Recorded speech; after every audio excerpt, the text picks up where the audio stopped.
Today, we're going to be talking about brain and consciousness. So let's go over our objectives.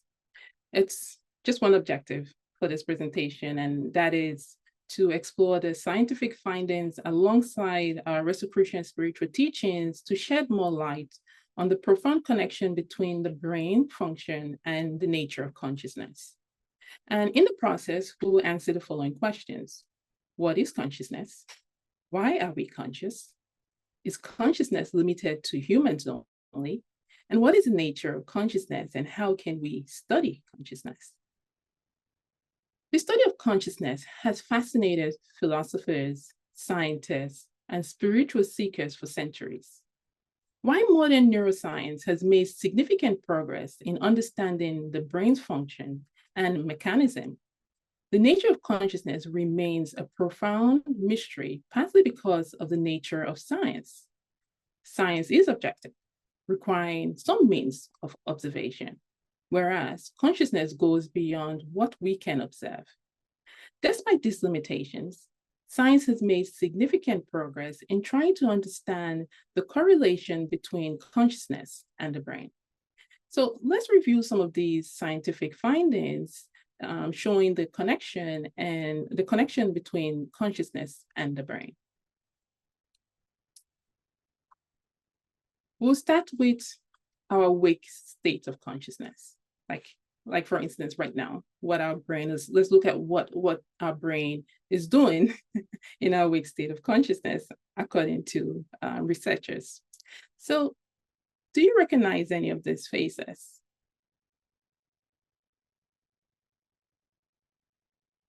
Okay. How about this one? Do you recognize this face? That's our imperator. Science is saying that, and this is true with the invention, they're able to see how our brain, what's happening in our brain in real time because of advanced imaging studies like functional MRI. So when there's this particular study that looked at a group of participants and using the MRI, and they had the participant look at pictures just as you did.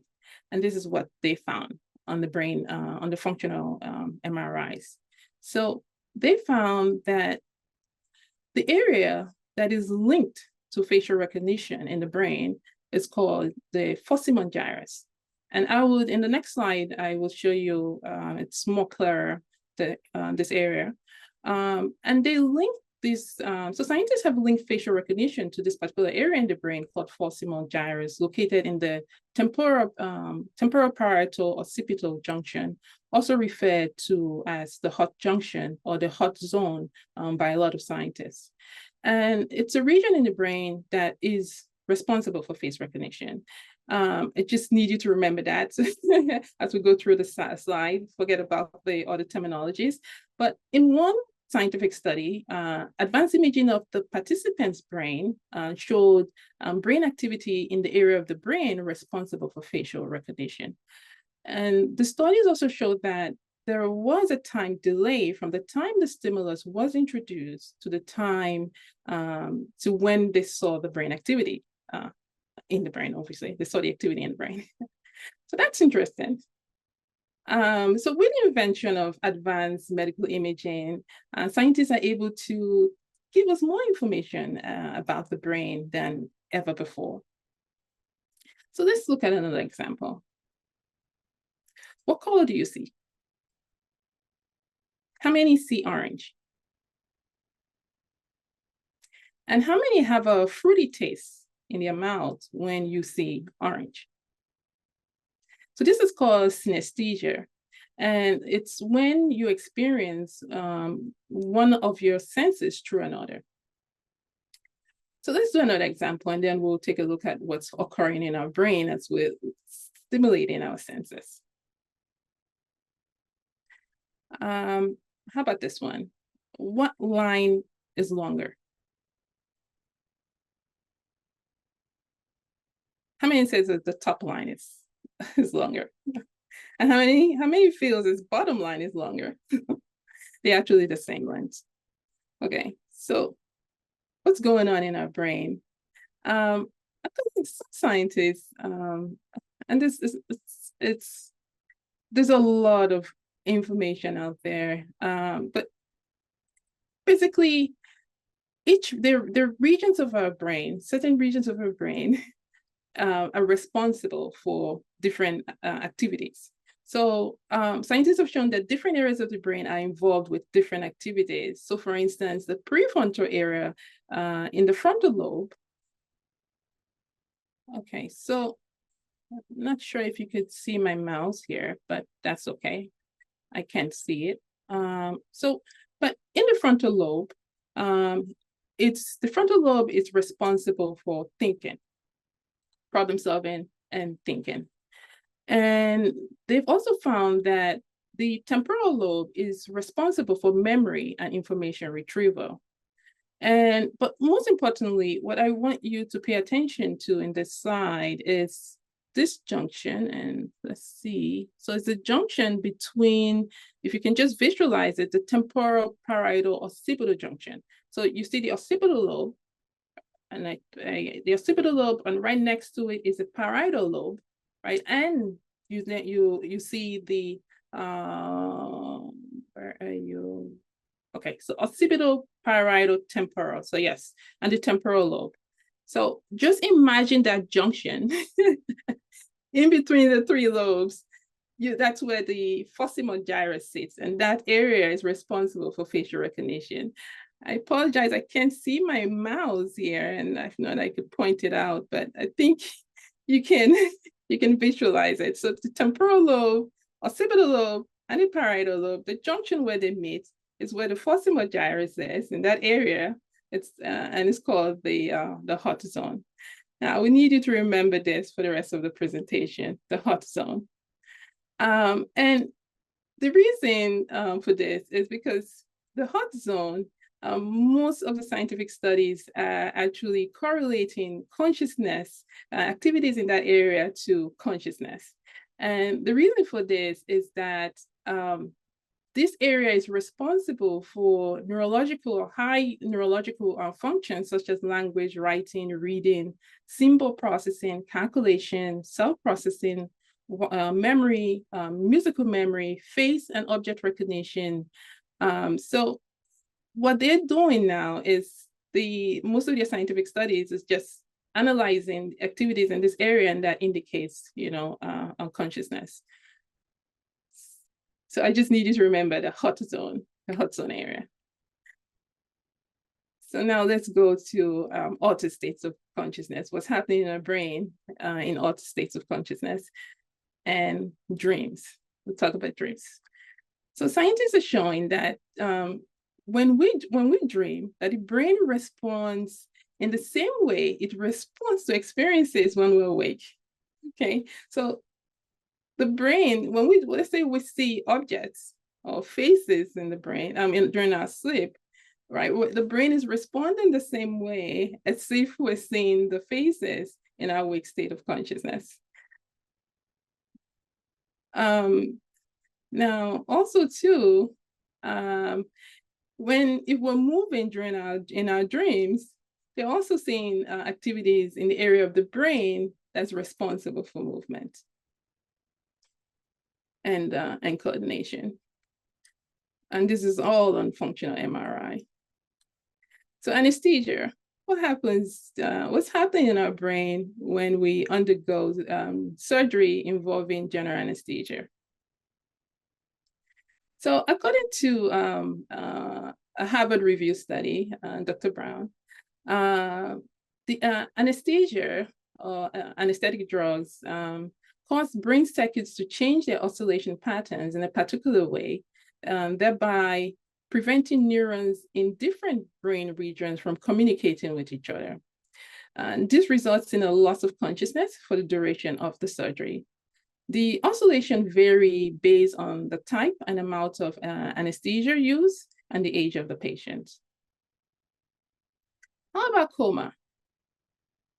What happens to our brain?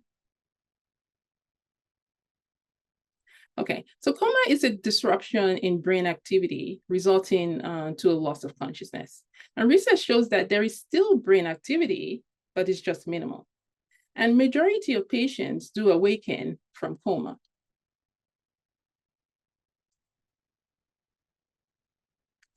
Now, this is where it gets really mysterious. And dying and near-death experiences. So what's happening in our brain during this experiences, dying and near-death experiences? There was a retrospective study at Michigan Medicine ICU in 2014 that was carried out to see if the dying process activated the brain. The study analyzed the EEG of 4 patients before and after the clinical withdrawal of life support and found that 2 of the patients had a surge in gamma waves at the TPO junction. Remember now, the TPO junction, the hot zone, right? And also the prefrontal areas of the brain. So this is really fascinating. Like, so what is this telling us? That when they took out the life supports and the patients were dying, they actually found heightened brain activity and gamma waves in that hot zone. So this kind of like, it's supportive of experiences, near-death experiences that a lot of people have reported, that they've seen light, they see a bright light and they see familiar faces. Now, remember at the beginning of the presentation, we're looking at faces, right? And when they look at the brain, they're seeing activity in that TPO junction, hot zone, right? So now they're seeing also in the dying patients, right? They're seeing activities in that area. So kind of supportive that these patients, when they say they see, someone they know, and people, who have had near-death experiences, they see someone they know, the brain is actually, the studies are actually confirming that there is brain activity in that area, right? And, they say they report they see light, which is familiar. Light is familiar, to everyone. So that's very interesting. Now, let's make sense of all of this. Let's turn to our Rosicrucian teachings for a deeper insight to brain and consciousness relationship. And in so doing, let's answer the questions I posed at the beginning. What is consciousness? And is consciousness limited to humans only? And what is the nature of consciousness and how can we study it? Before we do that, let's talk about meditation. Meditation, what happens in our brain in meditation? So the studies are showing that in meditation, and it depends on what type of meditation, they're seeing activities in the frontal area of our brain, the prefrontal area of our brain, which obviously responds to the area that is responsible for thinking and attention. Because in meditation, we're bringing our attention, we're focusing our attention on a particular, depending on what you're meditating on a particular focus, on a particular object, or particular concept, or whatever it is that you're meditating about, but you are focusing to some degree your attention on something. And what the studies are confirming is that there is activities in that area of the brain responsible for attention, and there's also activities in other aspects of the brain. And also what is fascinating is that in patients who, not patients, in long-term meditators, they are seeing these changes even when they're not meditating. So, which is really good for me, I thought it was nice to know that, and it's kind of encouraging to keep meditating, because even when you're not meditating, these changes are still occurring. So they found changes in the area that controls emotion, and students who meditated, and these were just new students who were introduced to meditation. After just a short time of meditation, they were seeing these changes occurring in that area of the brain that's responsible for emotions. So this is supportive of when we hear that meditation does decrease depression and anxiety. The studies, there are overwhelming studies that are showing that this is true.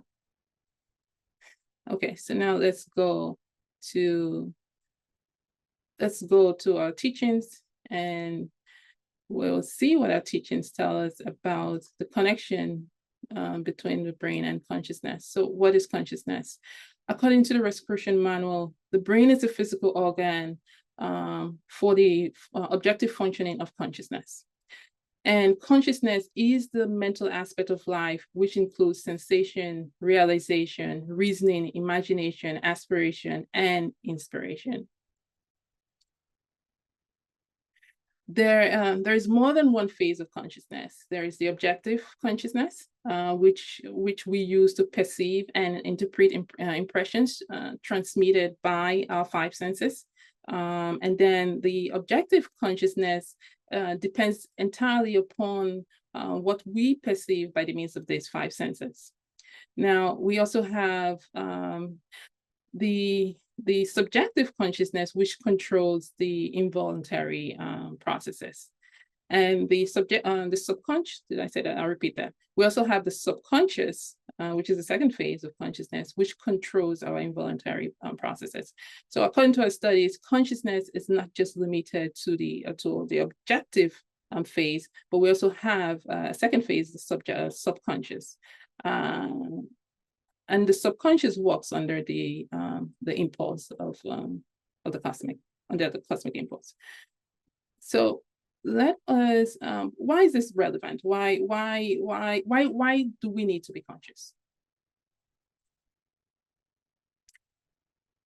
The objective consciousness and subconscious together make up the consciousness of self. So why do we need to have consciousness of self? So it's consciousness of self. It is because of consciousness of self that we have the ability to make decisions, right? We have full awareness and the ability to make decisions. We can recall our past and consider our future because of it. We also have faculty of thought, right? Which we constantly use to direct our existence in conformity with our desires and will. Without these features, we will be dependent on our instincts and we will be living to satisfy our physical needs and impulses. Consciousness of self, because we have a consciousness of self, we're able to distinguish between ourselves and others. We're able to remove ourselves from our surroundings and reflect on our conditions. And most importantly, because of consciousness of self, we're able to realize self and also evolve. So just so most importantly, consciousness of self, it's a true consciousness of self, which is an attribute of our soul personality that we're able to realize self and evolve. So is consciousness only limited to humans? Let's just watch this video and we'll see what the dog is doing. But the answer to that is consciousness is not limited to well, I'll repeat that question. It's tricky. I don't want to give the answer right away. Okay. Do animals have consciousness of self? Do animals have consciousness of self? What do you think? So animals do have consciousness of self. All right. So let's watch this video and observe what this dog does when he sees himself or sees itself in front of the mirror.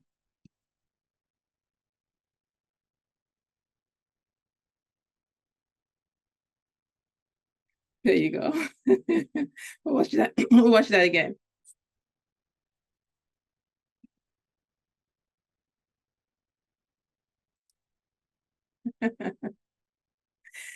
So a dog barks at its own reflection, and this behavior is caused by the dog's ignorance of its physical appearance and lack of consciousness about its identity. So now, although animals Although animals lack consciousness of self, they do have consciousness as part of the collective whole. They are vehicles of the universal soul, and they have an evolutional purpose. Consciousness, therefore, can make many manifestations without the use of the brain.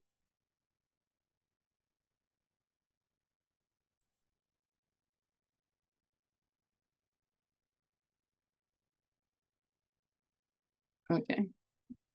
I love watching this video.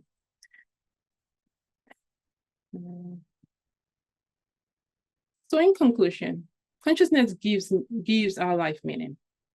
The purpose of consciousness is for the realization of self. It is fundamental to our existence and to all of nature.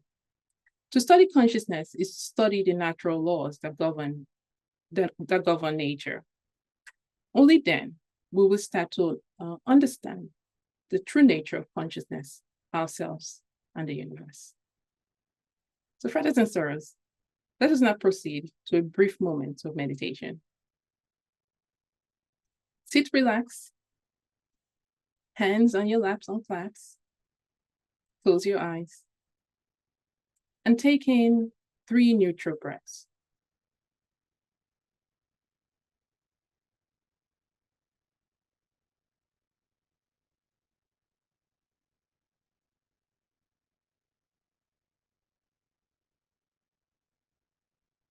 Feel the vibration awakening in your right toe. And feel this vibration spreading through both foot, spreading up your legs to your knees,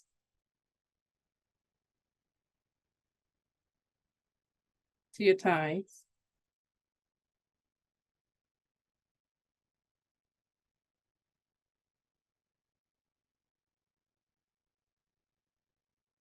to your stomach, your back, your upper back, your chest, your entire arms, up through your neck, your head,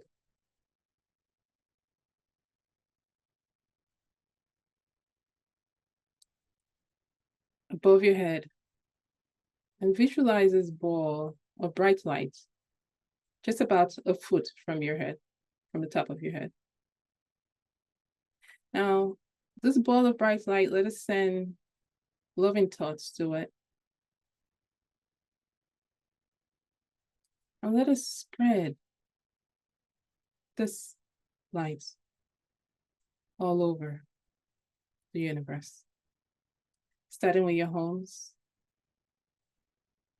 let us spread it with our consciousness all through the universe. Spreading from your homes, through your state,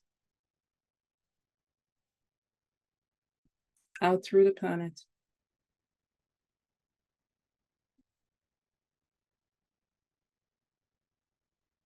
Continue to spread this light.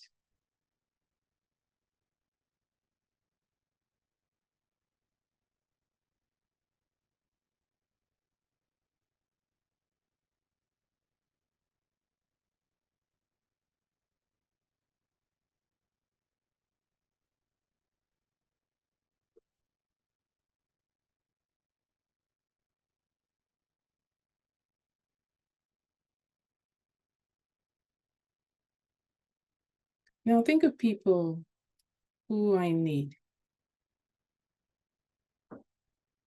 and send them this light of love. Think of a situation, a challenging situation that you might be encountering, and send this situation, this light and love.